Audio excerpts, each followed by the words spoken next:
মুহাম্মদ রাসূলুল্লাহকে আমার আরশ কুরসিতে সেট করার পরে তার নূর থেকে কিঞ্চিত কিঞ্চিত নিয়ে সব সৃষ্টি আমি বানিয়েছি।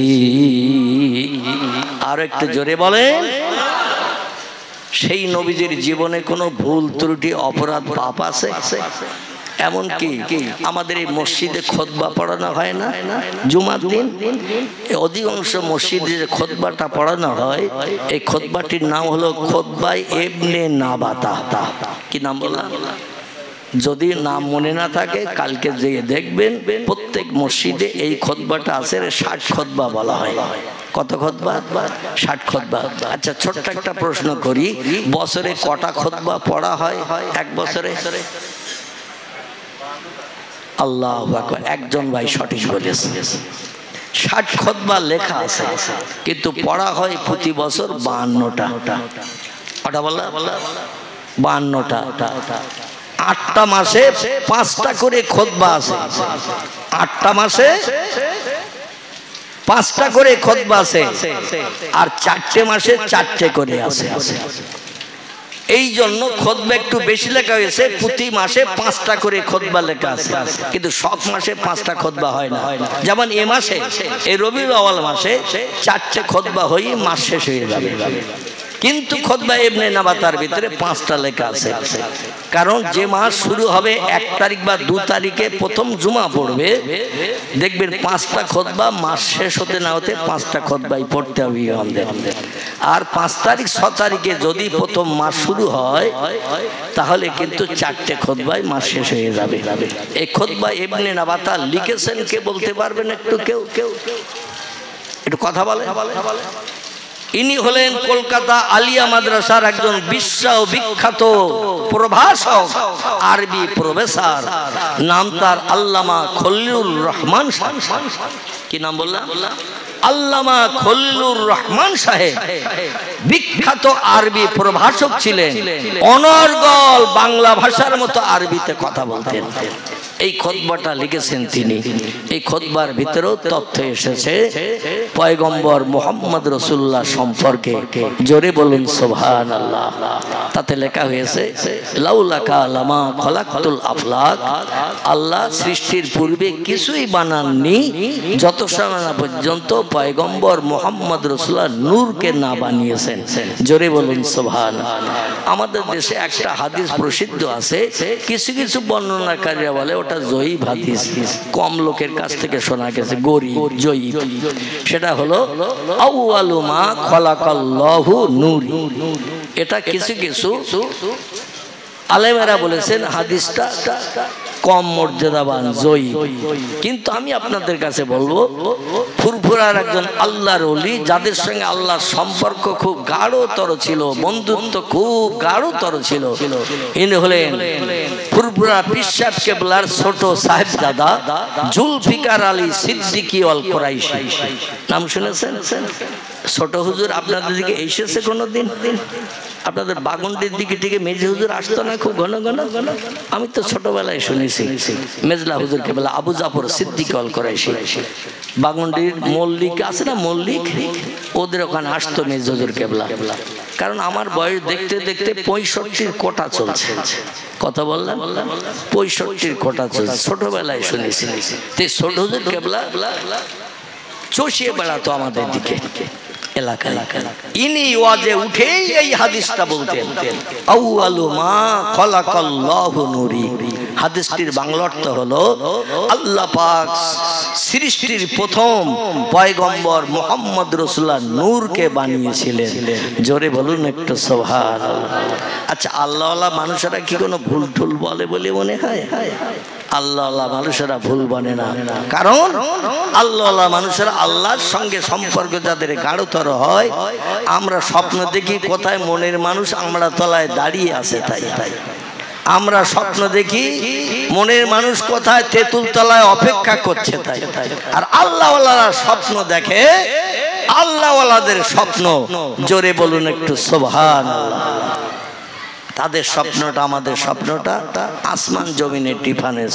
পয়গম্বর তিরমিজি শরীফের হাদিসে, নাসাই শরীফের হাদিসে পয়গম্বর জানাচ্ছেন, কোন ব্যক্তি যদি আমি মুহাম্মদ রাসূলুল্লাহ স্বপ্ন যোগে আমারে দর্শন করতে চায়, আমার ইন্তেকালের পরে পৃথিবীতে যারা জন্মগ্রহণ করেছে তারা যদি আমি শ্রেষ্ঠ নেতা রাহবার কামলিওয়ালা আমারে যদি দেখতে চায়, রাতের বেলা শয়নসজ্জায় শয়ন করার আগে, খুব ভালো করে মুখস্থ করে নেন, এটা খুব কষ্টের কাজ না, শয়নসজ্জায় শয়ন করার আগে মানে খাওয়া দাওয়া শেষ করি বিছানায় বিশ্রাম করতে যাব, ওই সময় একটু ওযু করে পবিত্রতা অবলম্বন করে নেবে।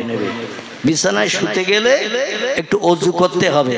আচ্ছা, আমি যদি জিজ্ঞাসা করি উত্তর কোদালিয়ার মুসলমান ভাইরা খাওয়া দাওয়ার পরে যখন শুতে যান কজন হাত তোলেন একটু দেখি? ওযু করে শুতে যান কজন? একটাও হাত উঠবে? এমনিতে উঠতেছ না, আর আমি জোর করে বললেও উঠবে না, কারণ আমরা বিছানা সজ্জায় যখন শুতে যাই কমপক্ষে অন্তত 5 মিনিটে 2টো বিড়ি টেনে তারপরে শুই, কারণ পকেটে মাল থাকে, হাত দিলেই তো পাওয়া যাবে, আর দেশলাই ম্যাচও কাছে থাকে, শুধু একটু খস করে ধরনের অপেক্ষা। আচ্ছা, 2টো বিড়ি টেনে যদি রাতের বেলা শুই, এই লোকটার সঙ্গে নবীর সাক্ষাৎ হবে বলে মনে হয় তো নাকি? বিড়ি খেলে গাল তো আতরের মতো গন্ধ হয় নাকি? হয় না? বিড়ি খেলে যে লোকটা বিড়ি খায় ও খোদার কসম বুঝতে পারবে না কিছু যে আমার গাল সুগন্ধ আতরের মতো না দুর্গন্ধ। ও বুঝতে গেলে আর একটা লোকের পাশে এসে দাঁড়াতে হবে যে বিড়ির ধারে পাশে যায় না। ওই লোকটা সামনে এসে দাঁড়িয়ে কথা বললে আর বিড়িখোর যখন তার কথার উত্তর দেবে, ও তার মুখ ঘুরিয়ে মাঝে মাঝে কানে শুনবে, মুখে দেখবে না, কারণ মুখের দিকে তাকিয়ে দেখতে গেলে ওই গন্ধ নাকে লাগবে। ও বিড়িখোরের গালের পচা দুর্গন্ধ কোনোদিন বিড়ি খায় না যে সে শুকতে পারবে না। আর সেই খোদার কসম, এই বিড়ি, গাঁজা, খৈনি, আফিন, তাড়ি, হিরোইন থেকে শুরু করে, আমি শুধু নাম শুনে বলে হিরোইন হিরোইন, কি যে জিনিসটা আল্লাহই জানে। বলে সব থেকে কড়া নেশা হলো হেরোইন। যারা এই নেশা শিখেছে ওদের আর কাছে অন্য কোনো জিনিস পছন্দ হবে না, আর সময় হলে ওরা পাগল হয়ে যায়। মাল কোথায় পাওয়া যায়? নাউজুবিল্লাহি মিন জালিক। কি সে জিনিসটা কেমন জিনিস খোদাই জানে। কোনোদিন যদি কারো হাতে দেখতে পাই তাও বলবো যে মালটা দেখিছে এইরাম দাও, এইরাম রং, এইরাম কালার। আমার ভাইরা, ওযু করে পবিত্রতা অবলম্বন করে বিছানা সজ্জায় যখন শয়ন করতে যাবেন, ডান কাঁধে কাত হয়ে শুয়ে পড়বেন বিছানায়। কোন কাঁধে? ডান কাঁধে কাত হয়ে বিছানায় শুয়ে পড়বেন। আর যত সময় ঘুম না আসবে পয়গম্বর বলছে আমার নামের দরুদ শরীফ পড়তে থাকবে। আল্লাহুম্মা সাল্লি আলা সাইয়্যিদিনা মুহাম্মাদিন নবিল উম্মিহি ওয়া আলা আলিহি ওয়া সাল্লিম। এই ছোট্ট দরুদ, লম্বা দরুদ পড়তে হবে না। কিংবা সাল্লাল্লাহু আলা মুহাম্মদ সাল্লাল্লাহু আলাইহি ওয়া সাল্লাম, এতটুকু দরুদ পড়লে এনাফ, যথেষ্ট। বিশ্ব নবীর নামের স্মরণ করতে থাকবেন যত সময় ঘুম না আসবে। এইভাবে দরুদ শরীফ পড়তে পড়তে লোকটা যদি ঘুমিয়ে যায়, পয়গম্বরের কথা সত্য না মিথ্যা? পয়গম্বরের কথা সত্য বিশ্বাস রাখবেন। আল্লাহ নবী বলছেন একটানা 40টা দিন রাতের বেলা খাওয়ার পরে ওযু করে বিছানা সজ্জায় যখন বিশ্রাম করতে যাবে, ডান কাঁধে কাত হয়ে শুয়ে পড়ে ঘুম না আসা পর্যন্ত আমার মহব্বতে দরুদ শরীফ পাঠ করতে করতে যদি লোকটা ঘুমিয়ে যায়, আমি মুহাম্মদ রাসূল আমার গরজ পড়ে যায় ওই লোকটির সঙ্গে সাক্ষাৎ করতে যাওয়া। নারায়ে তাকবীর, নারায়ে তাকবীর। নবী বলছেন তার আমার দেখতে আসতে হবে না, আমার গরজ পড়ে যাবে তার চেহারা দেখতে যাওয়া। জোরে বলুন একটু সুবহানাল্লাহ। আচ্ছা, নবীর চেহারা দেখলে লোকটা জাহান্নামে যাবে তো বলে মনে হয়? কি বলে রাসূল বলছেন মান রাআনি ফিল মানাম, যে লোকটি স্বপ্ন যোগে আমারে একটা বার দর্শন করলো, রাআল হাক্কু, সে আমারে সত্য দর্শন করলো। আর যে লোকটি একটা বার জিন্দা অবস্থায় আমারে ঘুমের ঘরে দেখার সুযোগ পেল, আল্লাহর সাতখানা জাহান্নাম তার জন্য হারাম হয়ে গেল। আল্লাহর আটখানা জান্নাতের যে কোনো দরজা দিয়ে লোকটা জান্নাতের ভিতরে ঢোকার পারমিশন পেয়ে গেল। নবী দিবসের নবীর জীবনী শুনবো, কিন্তু এগুলোর প্রয়োজন আছে না নাই? শুধু জীবনী শুনে আমল করব না, ওতে লাভ হবে কিছু? কিছুই লাভ হবে না। এইগুলো একটু আমল করেন, আগামীতে যাতে লাভবান হতে পারবেন। সকলে বলুন আমিন। বিশ্ব নবী মুহাম্মদ রাসূলুল্লাহ বলছেন, কিয়ামত অবধি আমি মুহাম্মদ রাসূলুল্লাহ আমার উম্মতদের কল্যাণের জন্য, উপকারের জন্য হাসরের মাঠে 50,000 বছর লম্বা দিন সূর্যের রৌদ্রে হিসাব নিকাশের জন্য দাঁড়ানোর প্রয়োজন হবে না। আমার দিদার স্বপ্ন যোগে যাদের একটাবার নসিব হবে, সরাসরি কবর থেকে হাসরে উঠে ও লোকটা আল্লাহর জান্নাত দখল করবে। জোরে বলুন একটু সুবহানাল্লাহ। আচ্ছা, এর থেকে সহজ উপায় আর আছে কিছু বলে মনে হয়? এর থেকে তো সহজ উপায় আর কিছু থাকার কথা নয়। নবীর দিদার করলে সূর্যের রৌদ্র পর্যন্ত তার মাথায় লাগবে না। হাসরের মাঠে সূর্যের রৌদ্র তার মাথায় লাগবে না। সে লোকটি জান্নাতি মানুষ হিসাবে বিবেচিত হবে। এখন আপনারা প্রশ্ন করতে পারেন, উত্তর কোদালের লোক, হুজুর লোকটা যদি মদ খায়, লোকটা যদি সুদের ব্যবসা করে, লোকটা যদি বিধবার দরজার কড়া নাড়া দেয় রাত 1টার সময়, লোকটা যদি কোনো ব্যক্তির প্রাণ নাশ করে তার বিবি বাচ্চারে বিধবা এতিম বানিয়ে দেয়, তার লোকটা জান্নাতে যাবে? কি ব্যভিচার করে, মদ খায়, সুদ খায়, মানুষ মার্ডার করে, গরিবের হক ফাঁকি দিয়ে খায়, পরের অর্থ আত্মসাৎ করে, ছিনতাই ডাকাতি গুন্ডামি করে, আছে না লোক? সে লোকটা যদি এরম করে, সে লোকটা কি জান্নাতে যাবে? একটা প্রশ্ন আসতে পারে না? সেই খোদার কসম, যে লোকটি নবীর দিদার নসিব হবে, এ কোনদিন মদের ধারে পাশে যাবে না, সুদের ব্যবসা করবে না, নারীর লুণ্ঠন করবে না, সে কোনদিন কোন ব্যক্তির প্রাণ নাশ করে তার বিবি বাচ্চাকে বিধবা এতিম বানাবে না, কোন গরিবের হক ফাঁকি দিয়ে খাবে না। কাজার অন্তরে তৈরি হবে আল্লাহর ভয়, আল্লাহর ভয় তৈরি হবে।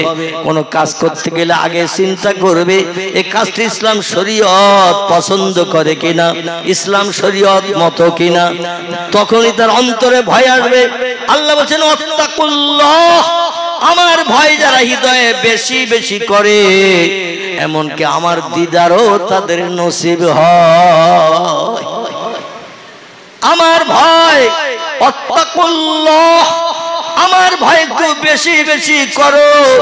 আমার ভয় যারা বেশি বেশি করবে, কোন খারাপ কাজ তারা করতে পারবে না। খারাপ কাজে তাদের বিবেক বাধা দেবে, বিবেক বাধা দেওয়ার কারণে খারাপ কাজের ধারে পাশে যেতে পারবে না। এই পৃথিবীতে আল্লাহর ভয় সব থেকে বেশি করে কারা? আপনাদের কাছে একটু জিজ্ঞাসাবাদ করি, কারা? চাষি, তাঁতি, কামার, কুমোর, সুতোর, ধোপা, নাপিত, ডাক্তার, কবিরাজ, হাকিম, জজ, উকিল, ব্যারিস্টার, মাস্টার, এমন করে দর্জি থেকে শুরু করে যত সম্প্রদায়ের মানুষ আছে, গাড়ি ড্রাইভার, কন্ট্রাক্টর, বিজ্ঞান, দর্শন, ইঞ্জিনিয়ার, সাহিত্যিক, ভূতত্ত্ববিদ, ঐতিহাসিক, যত সম্প্রদায়ের মানুষ পৃথিবীতে বাস করে, এই সমস্ত সম্প্রদায়ের ভিতরে আল্লাহর ভয় সব থেকে বেশি করে কারা? আগে বলেছিলেন না একটা তথ্য? আল্লাহ কোরআনে বলছেন, আমার বাবার কথা নয়, নানি দাদির কথা বলতে আসি নাই। আল্লাহ কোরআনে বলছেন, এ পৃথিবীর মানুষ তোমরা শোনো, ইন্নামা ইয়াখশাল্লাহ মিন ইবাদিহিল উলামা।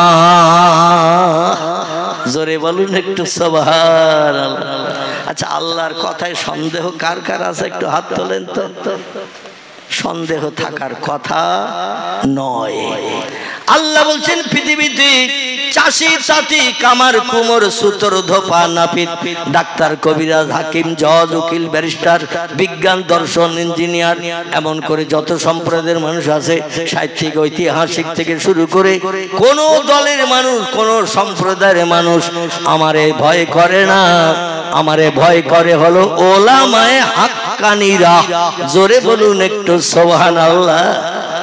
আচ্ছা আমারে আপনারা আলেম বলেন না বলেন না?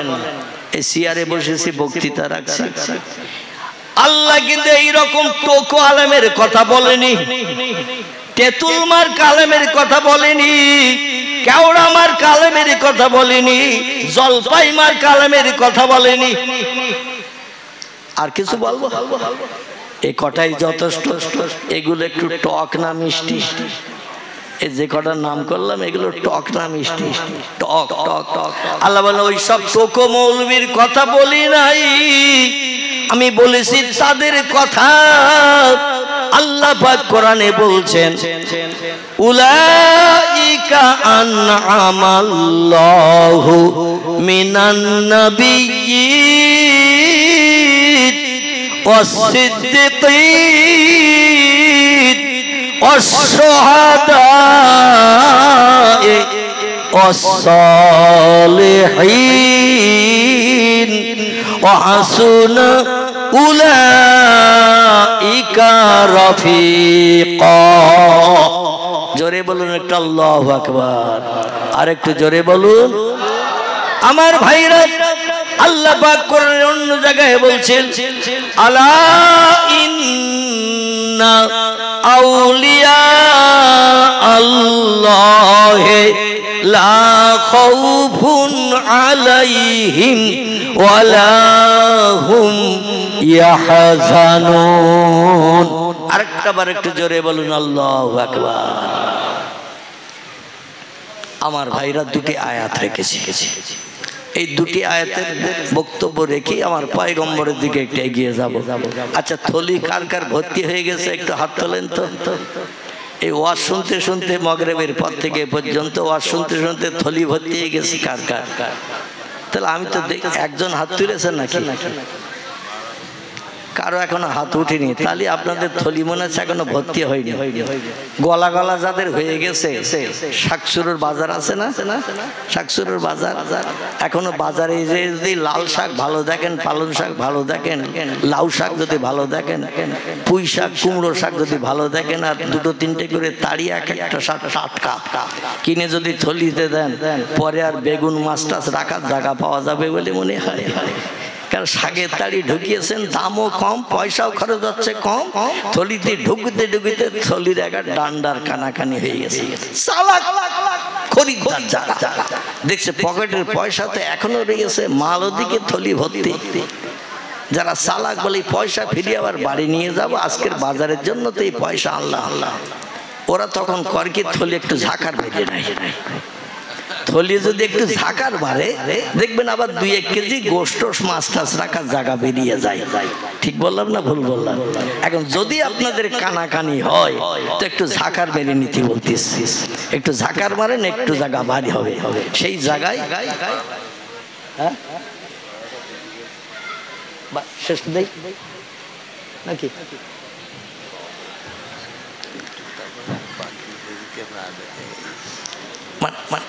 আগে তো আমার মানে আমার আগের বক্তা একটু জাল টেনিয়েছে। ঠিক বললাম না ভুল?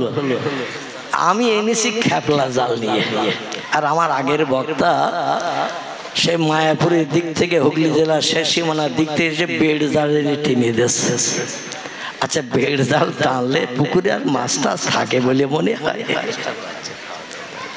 পুকুরে আর মাছ টাছ থাকে বলে মনে হয়? খ্যাপলা জাল ফেললে জাল তলাতে তলাতে অনেক মাছ চালাক তারা বেরিয়ে যায়, বা বিভিন্ন ঝোপ ঝাড়ের ভেতরে বাঁশের কুঞ্চি টুঞ্চি পোতাটা থাকলে তার ভিতরে জায়গা নাই। আচ্ছা বেড় জাল যখন টানে ও পুকুরের ভেতরে কুঞ্চি টুঞ্চি পোতা থাকে তো নাকি? পালা ছালা থাকে তো নাকি? ও আগে পালা তুলে নেয় তারপরে বেড় জাল টানে। এখন আমি এই খ্যাপলা জাল ফেললে আর মাছ উঠবে বলে মনে হয়? কি উঠবে বলে মনে হয়? তবু যখন এনেছি 2-1 খাবার মেরে দেখি, উঠলে আলহামদুলিল্লাহ, না উঠলে গোটু হোম নাকি সোজা বাড়ির দিকে রওনা দেব। একটু মহব্বতে কলেমার যে লা ইলাহা ইল্লাল্লাহ, লা ইলাহা, লা ইলাহা ইল্লাল্লাহু মুহাম্মাদুর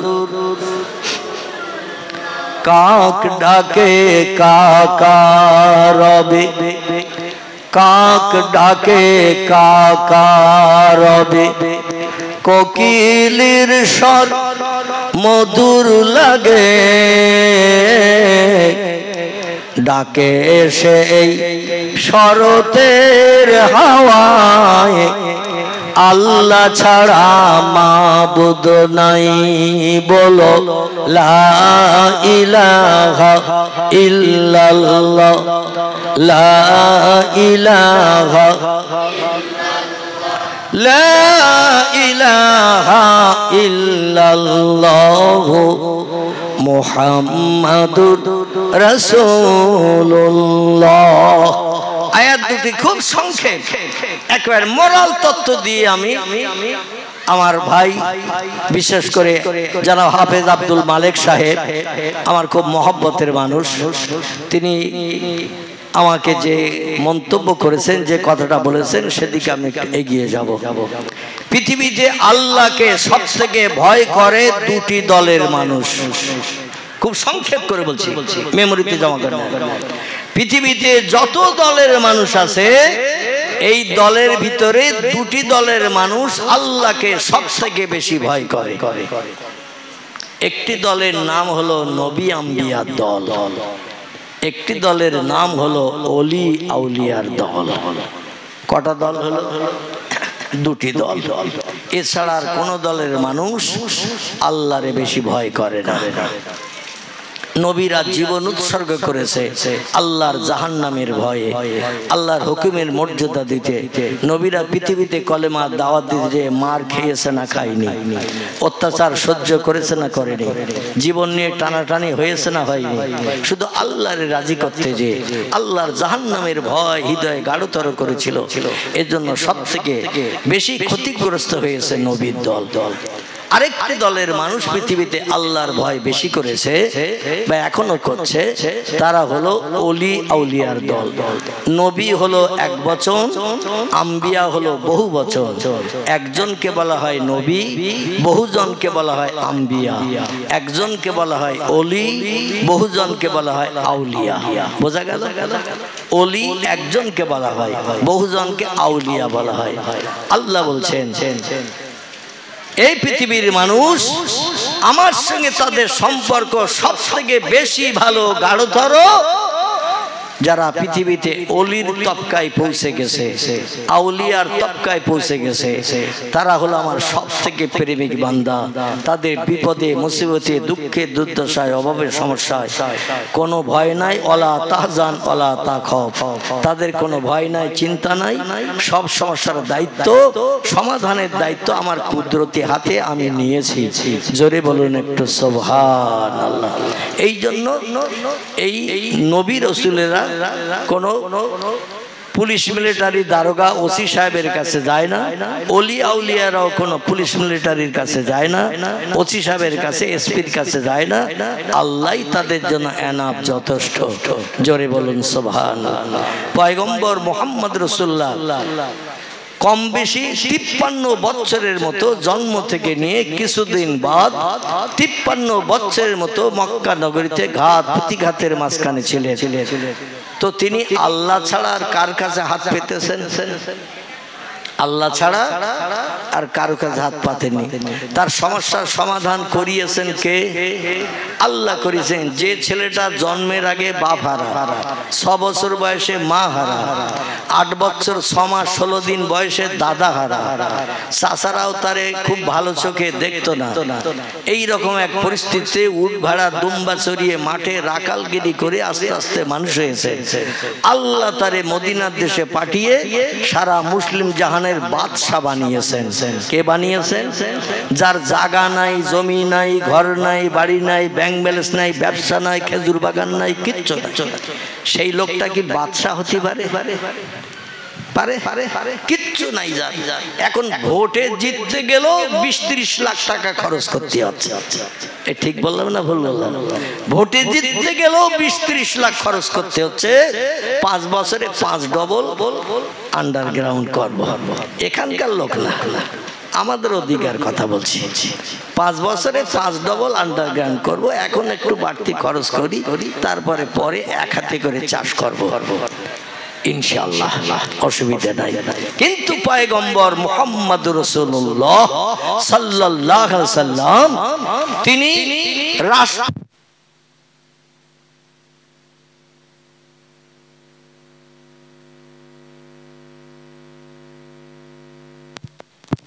জাহানের বাদশার মর্যাদা পেয়ে আল্লাহ নজির দেখালেন, আমি যদি কারো সহায় হয়ে যাই, কারো সাহায্যের প্রয়োজন আর তার নাই। এই জন্য আমি আপনাদের কাছে বলবো, পয়গম্বরের মর্যাদায় পৃথিবীতে দুনিয়ার সব নবীর থেকে বেশি না কম? কোরআনে আল্লাহ বলছেন একটা আয়াত, এবার বলি, খুব সংক্ষেপ করে শেষ করব। যে আয়াতটা আমি বক্তৃতার প্রারম্ভে আপনাদের কাছে পাঠ করেছিলাম, সে আয়াতটা হলো হুয়াল্লাযী আনশাআকুম মিন নাফসিন ওয়াহিদাতিন ফামুস্তাকাররুন ওয়া মুস্তাদা। জোরে বলুন আল্লাহু আকবার। আল্লাহ বলছেন, আমি সেই আল্লাহ, আমি সেই প্রভু, যে প্রভু একটা মানুষের দ্বারা তাম পৃথিবীতে কোটি কোটি মানুষ বানিয়েছে। এটা হলো কোরআনের আয়াত। সুতরাং কিছুদিন এই পৃথিবীতে তোমাদের অবস্থান, অতঃপর এই পৃথিবী থেকে তোমাদের প্রস্থান। মুস্তাকাররু অমুস্তাদা, কিছুদিনের জন্য এই পৃথিবীতে তোমাদের অবস্থান, তারপরে এই পৃথিবী থেকে তোমাদের প্রস্থান। না সারা জীবন থাকবো দুনিয়ায়? চলে যেতে হবে না? হবে না? প্রস্থানের জায়গাটার নাম কি? প্রস্থান করতে হবে মাসতলার কবরে, ঠিক কি না? এবং যতদিন শামসে মাগরিবিহা, যতদিন পশ্চিম দিকে সূর্য না উঠবে, ততদিন কবর জেলখানা থেকে কারো ডাকা হবে না, ওই কবরই থেকে যেতে হবে। কবে সূর্য উঠবে, বিজ্ঞানীদের যদি জিজ্ঞাসা করো, তোমরা জ্ঞানের সাগরে ডুব দিয়ে জ্ঞান অর্জন করে আজ পৃথিবীতে মাথা উঁচু করে দাঁড়িয়েছো, কবে কোন সালের কোন তারিখে দুনিয়া ধ্বংস হবে একটু বলো। ওরা মাঝে মাঝে 2012 সালে একটা তত্ত্ব দিয়েছিল, পৃথিবী ধ্বংস হবে অমুক তারিখে। আচ্ছা, হয়েছে? পয়গম্বর মুহাম্মদ রাসূলুল্লাহ 1500 বছর আগে একটা তত্ত্ব দিয়েছেন। যিনি স্কুলে যায়নি, খাতা দিলে নাম লিখতো না, বই দিলে পড়তে পারত না, তিনি বলেছেন দুনিয়া ধ্বংস হবে এজা তাকুমুস সাআত, পৃথিবী একদিন ধ্বংস হবে, চিরস্থায়ী পৃথিবী থাকবে না। তবে সেদিনটা হবে আরবি নববর্ষ, ইংরেজি বছরের নাম করেনি, ইংরেজি মাসের নাম করেনি, বাংলা বছরের নাম করেনি, বাংলা মাসের নাম করেনি, নবী আরবি বছর আরবি মাসের নাম করেছেন। জোরে বলুন সুবহানাল্লাহ।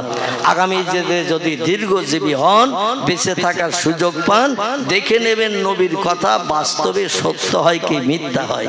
বিজ্ঞানীদের জিজ্ঞাসা করলে তথ্য দিতে পারেনি এবং পারবে না, মাঝে মাঝে ভুয়া তথ্য দেয়, সেদিন দিনটা চলে খুব ভালো, ঝড়ও হয় না, পানিও হয় না, কিচ্ছু হয় না, সেদিনটা ভালো চলে যায়, মানে কোনো নমুনাই পাই না।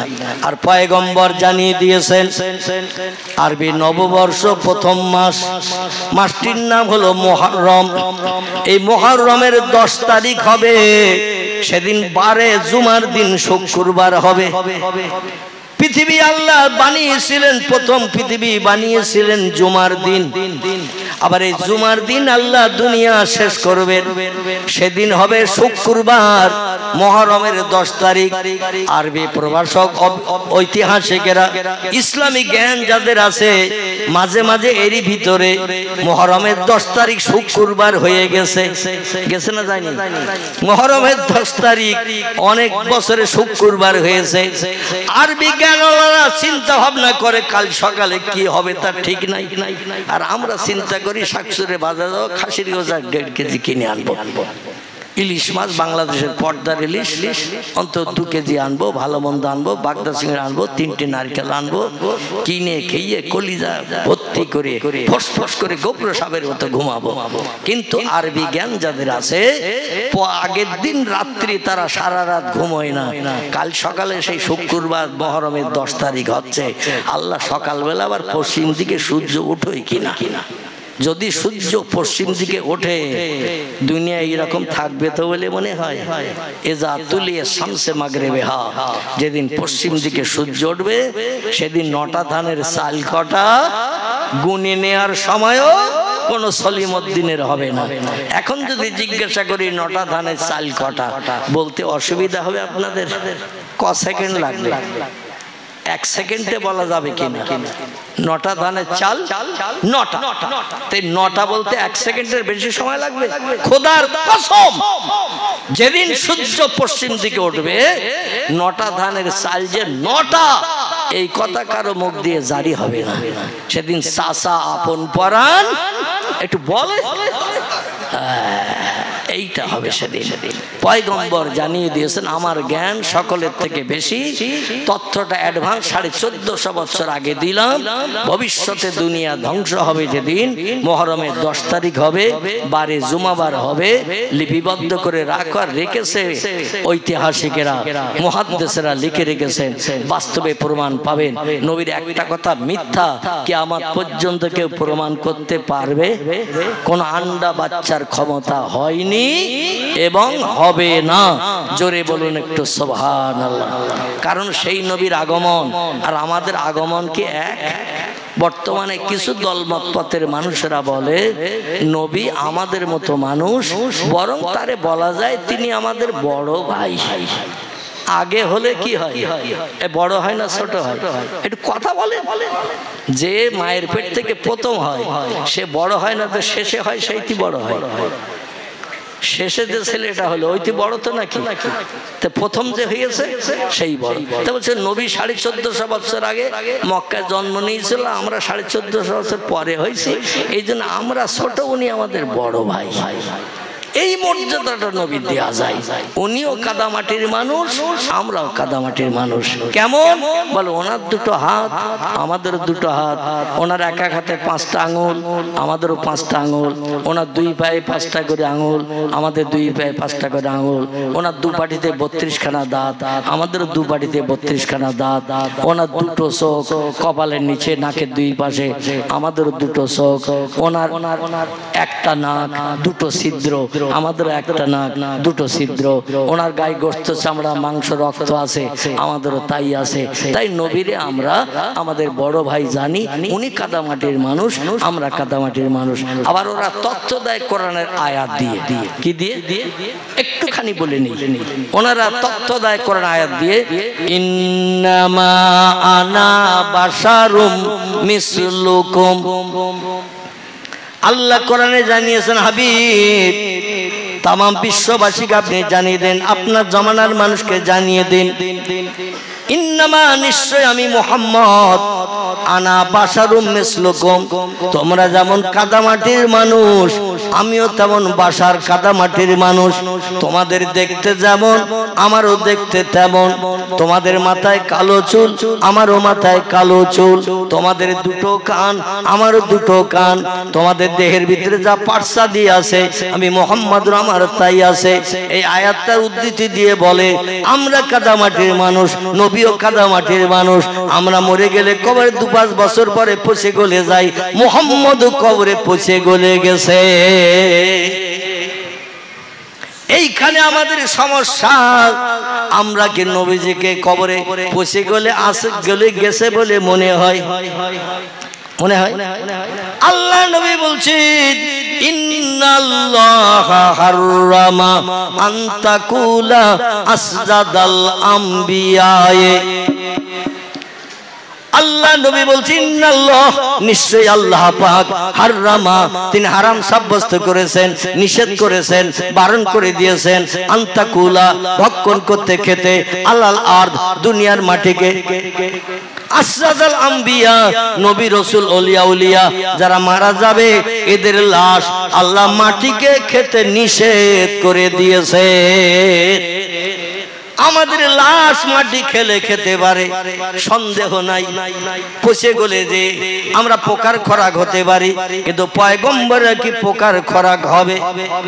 রাসূল এরপরও বলছেন ফানাবি আল্লাহে হাইয়ুন ইয়ারজাকু আল্লাহ নবীরা কবরে জিন্দা অবস্থায় থাকে ওয়ারজাকু এবং খোদা প্রদত্ত ফেরেশতা কর্তৃক জান্নাতি রুজি প্রতিদিন পেয়ে থাকে। আচ্ছা পচে গলে যে লোকটা কবরে ওর জন্য আবার খাবারের কি দরকার? কি খাবার লাগবে নাকি? পচে গলে গেছে। নবী বলছেন পয়গম্বরেরা কবরে জিন্দা থাকে, জিন্দা অবস্থায় থাকে এবং জান্নাতি রুজি আল্লাহর তরফ থেকে তাদের জন্য পরিবেশন হয়।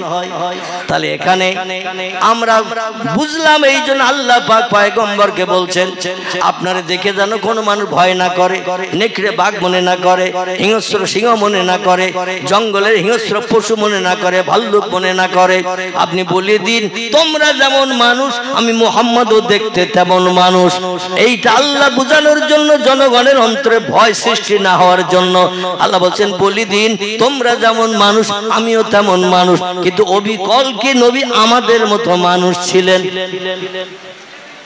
টপ করে গোটা দুচ্চার তথ্য দিয়ে বেশি দেব না, দিয়ে শেষ করব। নবী যদি আমাদের মতো মানুষ হবেন তাহলে এবার আমার কথা একটু উত্তর দেবেন। আমাদের জন্মের সময় যখন পৃথিবীতে মেয়েদের পেন হয়, যন্ত্রণা হয়, প্রসব বেদনা হয়, পাড়া ধাত্রী যারা মেয়ে প্রসব করায় তাদের ডাকা হয় না, ঢাকা হয় না। আল্লাহর পয়গম্বর মামিনার উদর থেকে যখন জন্ম নেবেন মক্কার কটা নারী ডাকা হয়েছিল বলেন?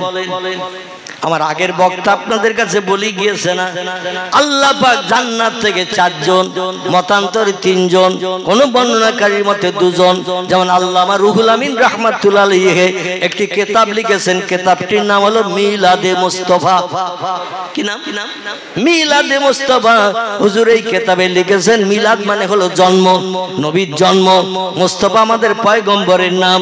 তো মিলাদে মুস্তাফা নামক আল্লামা রুহুল আমিনের লেখা কিতাব, তাতে হুজুর লিখেছেন 2 জন নারীর কথা ধাত্রী হিসাবে জান্নাত থেকে এসেছিল।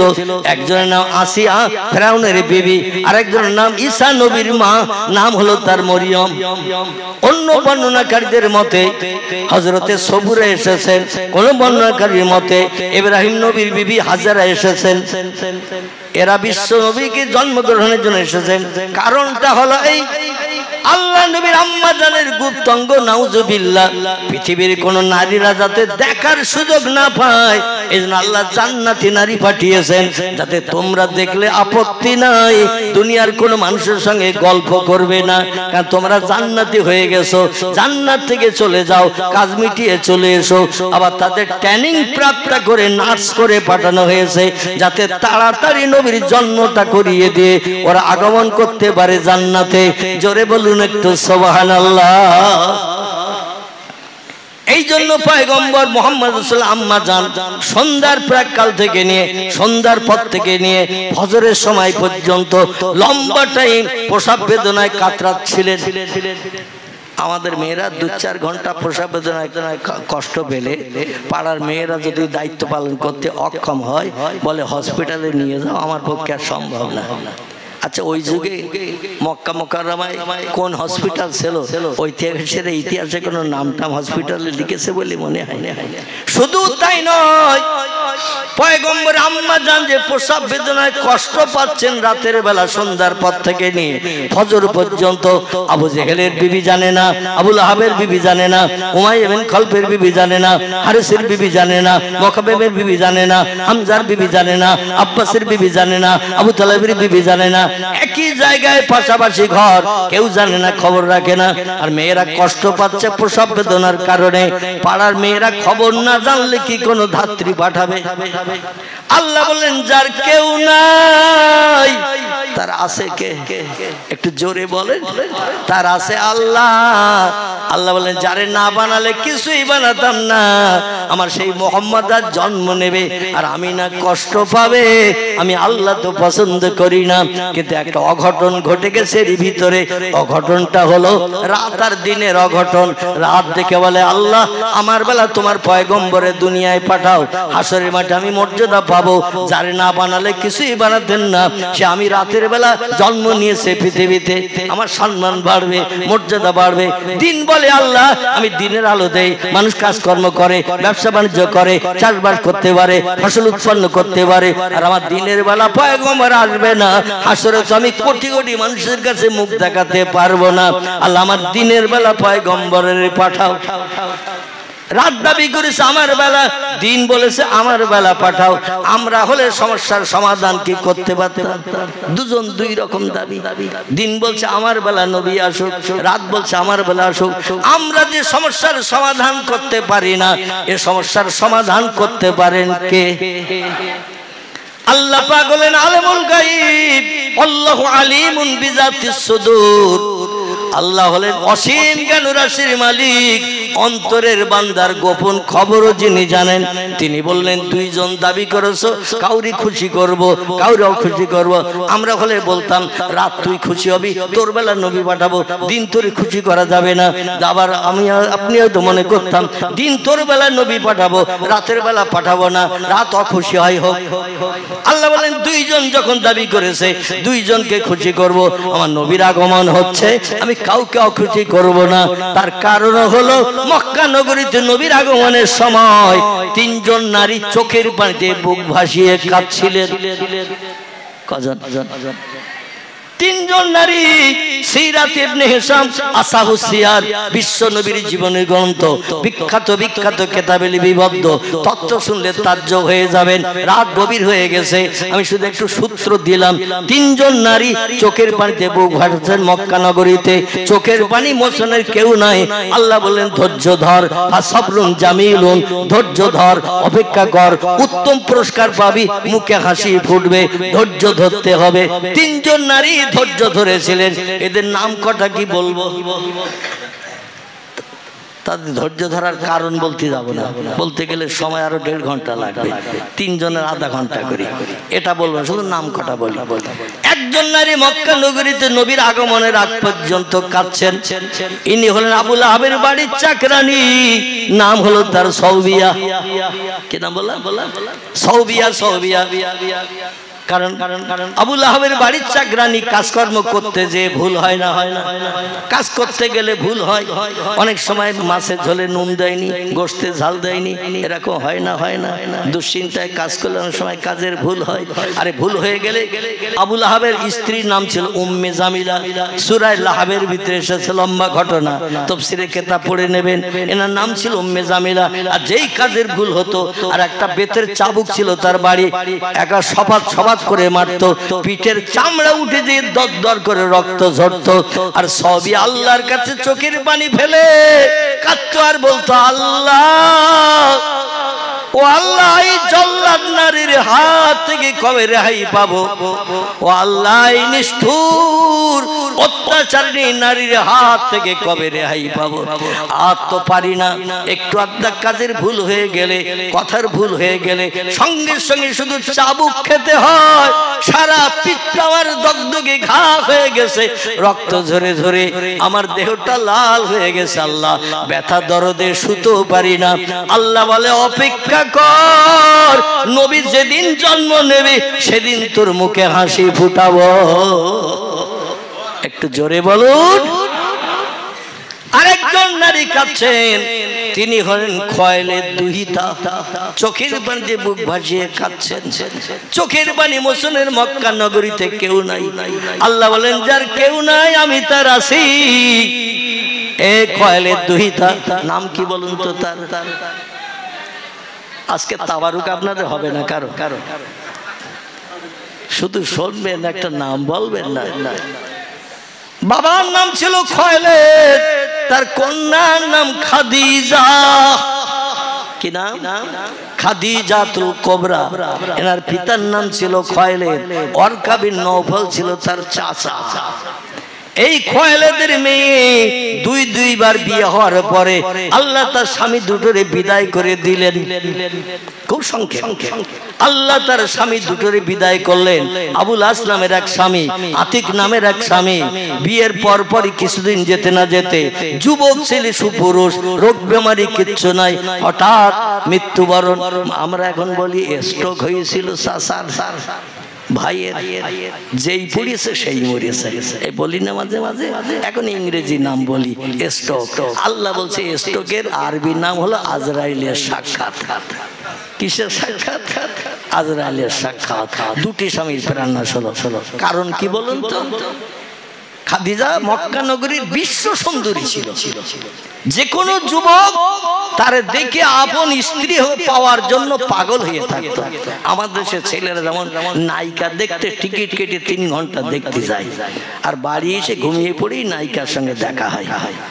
নায়িকা এসেছে হাঁপাতে হাঁপাতে, বলছে তুমি কে? বলে আমার দেখেছো 3 ঘন্টা না সিনেমা হলে? বলে হ্যাঁ। বলে আমিও তোমার দেখে পাগল হয়ে গেছি, তাই ছুটে এসেছি উত্তর কোদালিয়া। বলে তুমি এসো আমার বাড়ি চিনলে? বলে লোকের কাছে শুনে শুনে এসেছি। বলে হঠাৎ তুমি আসবে তা তো জানি না। বলে আমি থাকতে পারিনি তাই ছুটে এসেছি। এখন কিছু মেয়ে যাচ্ছে না ছুটে ছুটে, কি যাচ্ছে না? যাচ্ছে না, এদিকে বোধহয় যাচ্ছে না। আমার ভাইরা বলে কি এখন তোরে নাস্তা দেবো? হঠাৎ আসবি তা তো জানি না। তো ঘুমের ঘরে পকেটে হাত দিয়েছে, দেখি কিছু পকেটে লজেন্স আছে কিনা।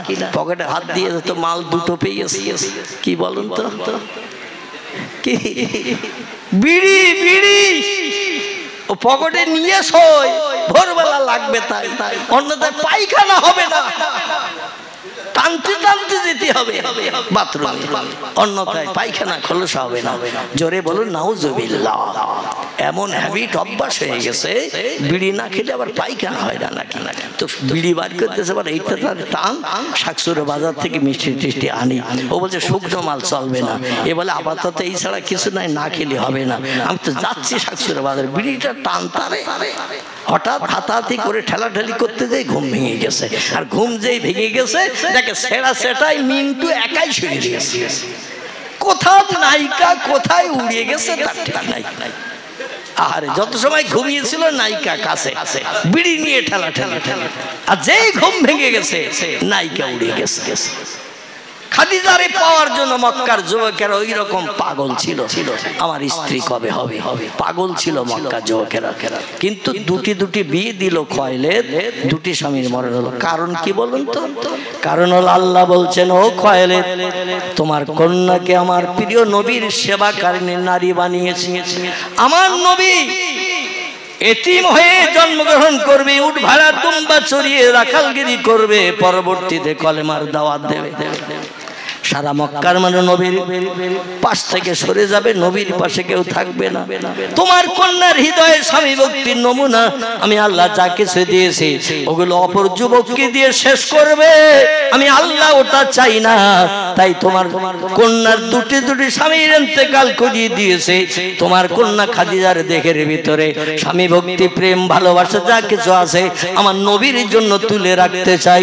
তোমার কন্যা খাদিজার বয়স 20, আমার নবীর বয়স এখন 5। কত? নবীর বয়স 5 বছর, খাদিজার বয়স 20 বছর, পূর্ণ যুবতী হয়ে গেছে। এই জন্য পিতা হিসাবে বিয়ে দিয়েছে। বুঝতে পেরেছেন? তাহলে প্রতি উত্তরটা আপনাদের কণ্ঠ দিয়ে একটু শুনতে চাচ্ছি। সুন্নতের দাম বেশি না ওয়াজিবের দাম বেশি? সুন্নতের দাম বেশি। আর কেউ কিছু বলবেন? একজন ভাই বলছেন ওয়াজের দাম। এই তোমরা ইউটিউবওয়ালারা বলো না, কারণ তোমরা ওয়াজ শুনে শুনে সব মেমোরিতে জমা করে ফেলেছ। তোমরা বলো না, আমি শ্রোতাদের কাছ থেকে শুনতে যাবো। কালকেরও ছিলে তোমরা, আজকেরও আছে এখানে, আগামীতে আবার যেখানে আশেপাশে যাবো সেখানেও যাবে। আর শুনে শুনে মুখস্থ করে বলে শ্রোতারা বুঝতে পারবে না। ঠিক বললাম না ভুল বললাম? মানে তোমরা চুপ করে থাকো। ভিতর থেকে আর কেউ কিছু বলবেন? উত্তর তো শুনে নিলেন। শরীয়তে সব থেকে দাম বেশি হলো ফরজের, তারপরের স্টেজ হলো ওয়াজিব, তারপরের স্টেজ হলো সুন্নত, তারপরের স্টেজ হলো নফল, তারপরের স্টেজ হলো মুস্তাহাব, তারপরের স্টেজ হলো মুস্তাহসান, তারপরের স্টেজ হলো মুবাহ। এইভাবে পরস্পরায় সাজানো আছে। তো সব থেকে বেশি মর্যাদা কিসের বললাম? ফরজ। তারপরের স্টেজ ওয়াজিব। জোরে বলুন একটু সুবহানাল্লাহ। নবীর পায়খানা দেখার সুযোগ কোন সাহাবী হাজার চেষ্টা করে পায়নি। আর আমরা যদি 7 দিন পরে যাই তাও দেখতে পাবো পিঠে মার্কা, রৌদ্রে একটু শুকিয়ে পিঠে মার্কা হয়ে গেছে। নাউজুবিল্লাহ। আর বলবো না। সেই পয়গম্বরের জন্মদিন সবিয়াকে আজাদি করে দিল আবুল আহাব। আবুল আহাব বলল, আজকের কেউ মক্কার খবর রাখে না, আর তুই আমারে বলি দিলি যে আমার মরা ভাইয়ের একটা ছেলে হয়েছে, নাম তার মুহাম্মদ। আমাদের গোত্রে আর কারো ছেলে হয়নি। আর গণকদের ডেকে নিয়ে আমি গেলাম, দেখালাম, দেখে তারাও খুশি হলো, আমিও খুশি হলাম। তোরে কিছু তোহবা দেই, গিফট দেই। তো পকেটে হাত দিয়েছে আবুল আহাব, কট্টর কাফের বেঈমান, নবীর সঙ্গে কোনো সম্পর্ক ছিল না যার, এ কাফের বেঈমান পকেটে হাত দিয়েছে, দেখে টাকা নেই। বাক্সের দরজা খুলেছে, বাক্সের ভিতরে পয়সা নাই। বলে আজকের আনন্দের খবর দিল, মরা ভাইয়ের ছেলে হলো, কেউ জানে না খবর। আমার বাড়ির চাকরানি সবিয়ায় খবর দিল, ওরে কিছু দিয়ে খুশি করব, কিন্তু কিছু তো পাচ্ছি না, কি দেই। হঠাৎ একটু মাথা নিচু করে চিন্তা করে বলল, আমি তো ও কাজের বাজার থেকে 100 দিরহাম দিয়ে কিনে এনেছিলাম। দিরহাম মানে আরবের টাকা, 1 টাকা। আমরা যেমন বলি ইংরেজিতে রুপিস বলি, ওই রকম 1 দিরহাম 1 টাকা। তো 100 টাকা দিয়ে কিনে এনেছিল বাজার থেকে বাড়ির কাজ করার জন্য। তো বললো ওই টাকার মায়াটা ছেড়ে ওরে আজকের মুক্তি দেই। এত সুন্দর খবর দিল আর ওরে কিছু দেব না, এটা হতে পারে না। তো এই আঙুলটা লম্বা করে বলো, যা, আমার বোর হুকুম শুনতে হবে না, সাবুকার খেতে হবে না, জমজম কূপ থেকে পানি আনতে হবে না, ঘরের সামনে ঝাড়ঝুট দিতে হবে না, রান্না করে দিতে হবে না, জামা কাপড় পরিষ্কার করতে হবে না। তো যেখানে মন চায় সেখানে যা। এই আঙুল, এই আঙুলটা দিয়ে বলো, যেখানে মন চায় সেখানে যা। আজকে মুক্তি দিলাম, আজাদি করে দিলাম। আমার ভাইরা, এই আবুল আহাবের সারা জীবনের একটা মাত্র ভালো কাজ, নবীর জন্মদিন উপলক্ষ করে আনন্দ করে 100 টাকার মায়া ছেড়ে দিয়ে বাড়ির চাকরানি ঝির আজাদি করে দিয়েছিল। মরণের পরে কবরে যখন গেছে, আব্বাস রাদিয়াল্লাহর সঙ্গে স্বপ্নে তার দেখা, যে আব্বাস দুনিয়ায় বেঁচে থাকতে জান্নাতের সার্টিফিকেট পেয়েছেন। নবীর আপন চাচা, এনার সঙ্গে আবুল আহাবের সাক্ষাৎ আমাদের মতো আমেনা মোমেনার সঙ্গে সাক্ষাৎ তো নাকি? ঘুমিয়ে পড়লে মনের মানুষের সঙ্গে দেখা, ঘুম ভেঙে গেলে ছেড়া সেটাই একা, আর কেউ নাই। আব্বাস রাদিয়াল্লাহর স্বপ্ন হলো সত্য, নবীর সাহাবীদের স্বপ্ন সত্য। আব্বাসের সঙ্গে আবুল আহাবের দেখা। অনেকদিন কবরস্থ হওয়ার পরে আব্বাস বলছে, মা হালুকা ইয়া আখি, ও ভাই কি খবর, কেমন আছো? বলে আমার কথা পরে বলবো, তুই এখন কোন দলে আছিস তাই বল। আব্বাস বলছে, আমি ওহদের যুদ্ধে হেরে যাওয়ার পরে সেনাপতির দায়িত্ব নিয়ে ওহদের যুদ্ধে হেরে যাওয়ার পরে মুহাম্মদের আজগবি তত্ত্ব শুনে পাগল হয়ে গিয়েছিলাম। মুহাম্মদের হাতে হাত দিয়ে কলেমা না পড়ে আর পারি নাই, আমি কলেমা পড়ে এখন মুসলমান হয়ে গেছি। আবুল আহাব স্বপ্ন থেকে বলছে, যদি কলেমা না পড়তিস তোরে আমি আজকে স্বপ্নে বলে দিতাম কলেমা পড়তে। জোরে বলুন সুবহানাল্লাহ। আব্বাস বলছে কারণ? বলে কারণ হলো যেদিন মারা গেছি সেখান থেকে আজ পর্যন্ত প্রতি সপ্তাহে 6 দিন আমার কবরে জাহান্নামের আগুন দগ্ধ করে, আযাবে গ্রেফতার থাকি, কত চিল্লা চিল্লি করি, আমি সব স্বামীর অকাল মৃত্যু দেব, তোমার কন্যার প্রেম ভালোবাসা আমার নবীর জন্য দান করব। 2 বার বিয়ে হয়ে স্বামী মারা গেল। মক্কার মানুষ বলল, আর খাদিজারে বিয়ে করব না, কারণ বিয়ে করলেই তার মরণ হয়। খাদিজার দেহে আছে ছোঁয়াচে রোগ। সারা দেশে উঠে গেল খাদিজা ছোঁয়াচে রোগিনী, কলঙ্কিনী, স্বামী খেগো, যার সঙ্গে বিয়ে হয় তারে খায়। কোন যুবকের বিয়ে করতে চাই নাই। আল্লাহ বলে খাদিজা শুধু চোখের পানিতে আমার কাছে বুক ভাসাও, আমার কাছে কাঁদো। ফালিয়াদহাকু কালিলাউ ওয়ালিয়াবকু কাসীরা। দুনিয়া হাসির জায়গা নয়, দুনিয়া হলো কান্নার জায়গা। একটু কাঁদো রাতের গভীরে। চোখের পানি আমি আল্লাহ ভালোবাসি। একদিন চোখের পানি মর্যাদা দিয়ে মরণের দিন পর্যন্ত তোমার মুখে হাসি ফুটিয়ে রাখবো আমি আল্লাহ। এই খাদিজার চোখের পানি মোচন করেছিল পরবর্তীতে আমাদের পয়গম্বর। নবীর জন্ম হলো পয়গম্বরের মাধ্যম দিয়ে খাদিজার চোখের পানি মোচনের নমুনা তৈরি হলো। আর একজন নারী মক্কা নগরীতে কাঁদছিলেন, সেটা আজকে আর বলবো না, অন্যদিন চারি চোখের মিলন হয়ে বলবো। আমি যেটা বলতে চাচ্ছি, পয়গম্বরের আগমন আর আমাদের আগমন কি সমান?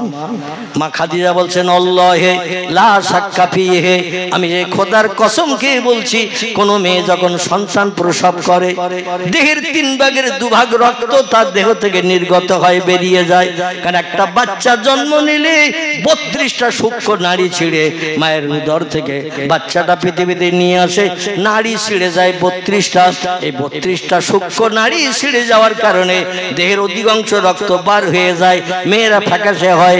আমিনা বলছেন আল্লাহি লা শাক্কা ফিহে, আমি সেই খোদার কসম খেয়ে বলি, আমার সন্তান মুহাম্মদ জন্ম নিয়েছে, 1 ফোঁটা কোনো নাপাকি রক্ত পর্যন্ত বার হয় নাই। আমার সন্তান মুহাম্মদের জন্মের আগে আমি যেমন পবিত্র ছিলাম, আমার ছেলে মুহাম্মদের জন্মের পরও আমি তেমন পবিত্র। তাহলে নবী আর আমরা কি সমান? আল্লাহ নবী মুহাম্মদ রাসূলুল্লাহ দুনিয়ায় জন্ম নিয়েছেন আল্লাহর তরফ থেকে খাতনা অবস্থায়। আমরা দুনিয়ায় যত ছেলে জন্ম নেই 5-6 বছর বয়সে আযান ডেকে আবার খাতনা দিতে হয় না, হয় না? তাই নবী আর আমি কি সমান? সমান। আল্লাহ নবী পেশাব করলে মিসকাম্বরের সুগন্ধ বার হতো, আর আমরা মসজিদে যেখানে নামাজ পড়তে যে পেশাব করি ওখানে আতরের গন্ধ তো পেশাবের জায়গায়, এই আতরের গন্ধ তো নাকি আমাদের পেশাব বিকট দুর্গন্ধ। নবীর পেশাব ছিল জান্নাতি মিসকাম্বরের গন্ধ।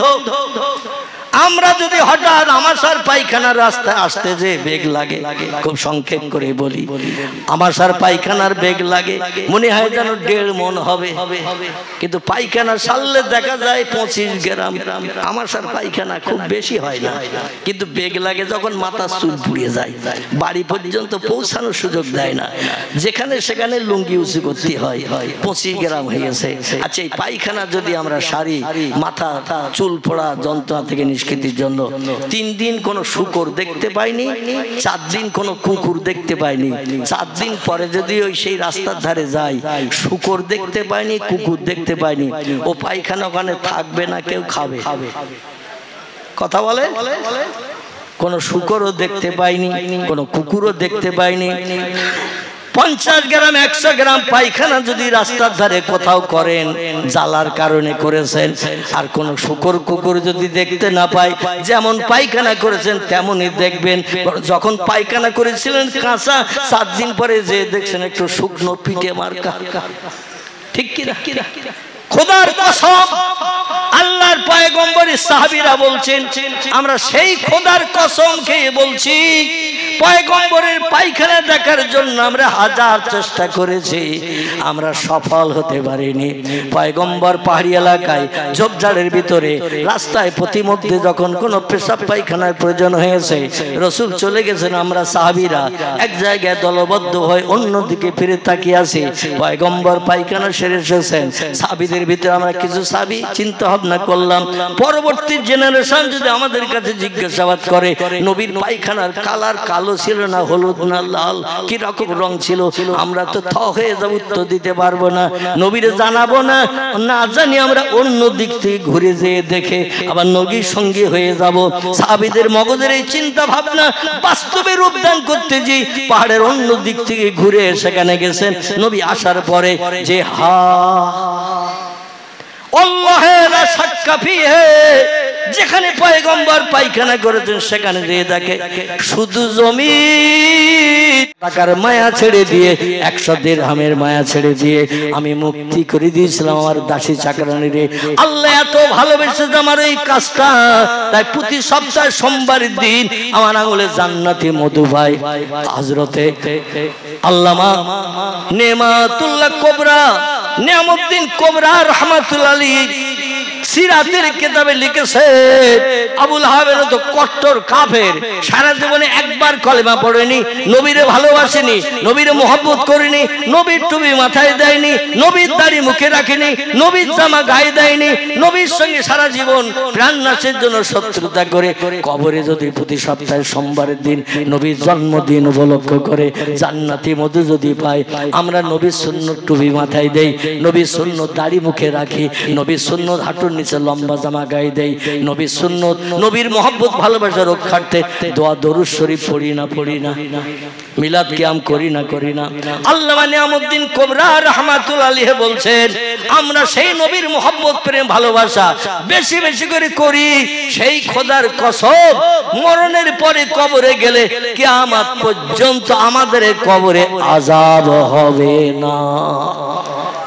একটু জোরে বলুন নারায়ে তাকবীর। সেই নবী দিবস উদযাপন মাদ্রাসায় 20-25টার মতো এতিম বাচ্চা থেকে শুরু করে বাবারা মাহারা অনেক বাচ্চারা এখানে পড়াশোনা করছে, 30টার মতো বাচ্চা এখানে পড়াশোনা করছে। আমার আগের বক্তা আপনাদের কাছে হাত পেতেছেন, আমি আর লম্বা সময় দেব না, কারণ ওয়াজ করতে করতে আমার সময় এমনি লম্বা হয়ে যায়, আমি টাইম ধরে ওয়াজ করতে পারি না। কিন্তু আমার ক্লাস ফ্রেন্ড বন্ধু ইটিন্ডাই বাড়ি, নাম কি বলেন তো? আল্লাহ তার নাম খুব ভালো জানেন, ওর আবার বোনার বাড়ি নাকি আপনাদের এই গ্রামে, আমি শুনেছি ওর মুখে, আপনাদের কাছে শুনেছি। হ্যাঁ বাগনা বসে রয়েছে, ওরা ওয়াজ করে তো টাইমের 5 মিনিট আগে ছাড়া 5 মিনিট পরে ছাড়ে। আর আল্লাহর কি নেমাত বলি কি বলি আগে বুঝতে পারছি না, আমিও টাইম ধরে ওয়াজ করতে পারি না। আমার বক্তৃতা মানে যখন জোর শেষে যায় ও টাইম ঘড়ি টড়ির কথা মনে থাকে না, দেখতে দেখতে 12:30 শেষ করার কথা ছিল, 1টা বেজে গেছে। তবু এখনো অনেক কথা মাঝখানে ছেড়ে এসেছি, সেগুলো বলতে গেলে আপনাদের আবার সেহরি খেতে হবে, ঠিক না? সেহরি খেয়ে আবার লাগতে হবে। যাই হোক, ওই মাদ্রাসার ছাত্র 30টার মতো ছাত্র পড়াশোনা করছে, একটা ছোট্ট বাচ্চা এখানে সুন্দর একটা বক্তব্য রাখলো। কার কার ভালো লাগেনি একটু হাত তুলেন তো দেখি, ওই ছোট্ট বাচ্চা ভালো লাগেনি কার কার? সবার ভালো লেগেছে না লাগেনি? একটা ছোট্ট বাচ্চা, বয়স যদি খুব বেশি হয় 6 বছরের উপরে বয়স হবে বলে মনে হয় না, কি ঠিক বললাম না ভুল বললাম? এইরকম বাচ্চা সাধু ভাষায় এত সুন্দর বক্তব্য রাখবে, মাঝখানে বেঁধে যাবে না সেটাও তো আমি বুঝতে পারিনি, কিন্তু অনর্গল হাফেজের মতো চালিয়ে দিচ্ছে, ঠিক কি না? আল্লাহু আকবার। আল্লাহ তার ব্রেন মগজকে আরো শ্রীবৃদ্ধি করুন, উচ্চ র্যাঙ্কের আলেম কোরআনের পূর্ণ হাফেজ তারে বানা তৌফিক দান করুন, বাপ মায়ের কলিজা আল্লাহ ঠান্ডা করে দিন, জোরে বলুন আমিন। এই বাচ্চাদের মুখে আহারের জন্য আবুল আহাবের বাড়ির চাকরানি ঝি সবিয়ার মতো বা আবুল আহাবের মতো কাফেরের মতো আপনারা কি একটু দানের হাত বাড়াতে পারবেন? আমি বেশি সময় নেব না, কিন্তু মাত্র 5টা মিনিট আমি একটু দেখতে চাচ্ছি আপনাদের মহব্বত প্রেম ভালোবাসা এই হেফজ মাদ্রাসার উপরে